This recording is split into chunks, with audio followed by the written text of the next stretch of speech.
Hello, today let's get right to the point on simple predicate and simple subject. Okay, a simple predicate or verb is the main word or word group that tells something about the subject. That's right. There are no modifiers, only the verb or verb phrase. Like, for example, if I were to have this cup and I were to mark on this cup, Okay. like all this is your cup, isn't it? Yes. You like this cup? So, Is this like a very expensive cup? Mr. McGuire's marking on my cup. Yes. So Marking. I mark on this cup. So in this case, mark on this cup is my complete predicate, everything that I'm doing. But the simple predicate or the verb is just mark. Right, because... I mark on this cup. Yes. Okay. It's pretty, isn't it? Stop. That's what my 5-year-old would do.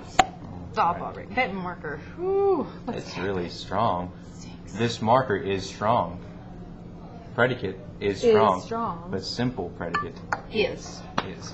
All right, the complete predicate consists of a verb and all the words that modify the verb and complete its meaning. All the adverbs and all the modifiers that go along with it. Okay, but we're going to get to modifiers later, though, right? Yeah, later on. So right now we're just looking at simple subjects. The main word or word group that tells whom or what the sentence is about. That's right. And the subject, like in this case, no modifiers with this, we have what do we have here? A red stapler. A red stapler. A red, shiny, beautiful stapler.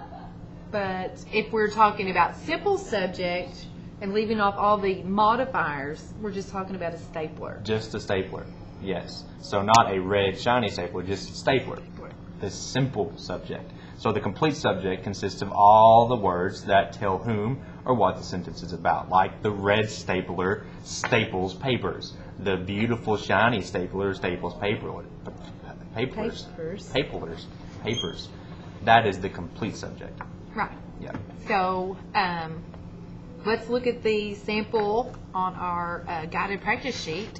Looking at the directions, it says circle the simple subject and underline the simple predicate or verb in each sentence. Yeah. So go ahead and start with number 1 then. Okay, well, All right. number 1. One fascinating nocturnal animal is the aardvark. You had to put that example in there because it has to do with aardvark. We love them. Okay, so my simple subject would be animal. Animal. Take out all the modifiers. 1 and fascinating and nocturnal. Just animal. And then my simple predicate or verb is. Is. Remember, is and are verbs. verbs. That's right.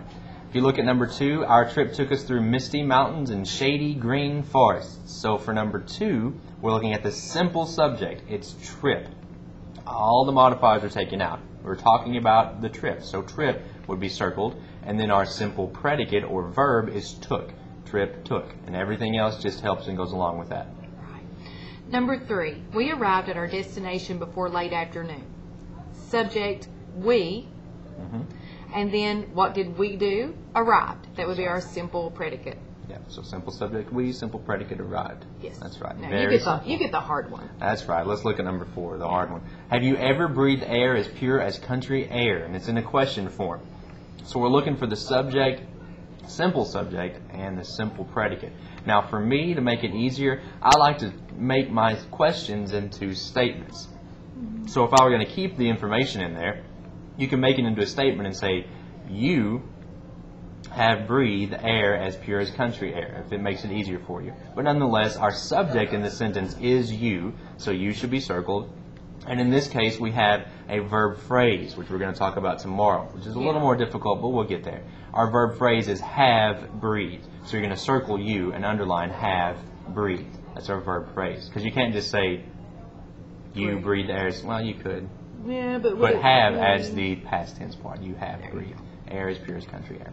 And that's 1 through 4 on your guided practice. So if you turn your page on the back, I want you to complete numbers 1 through 5.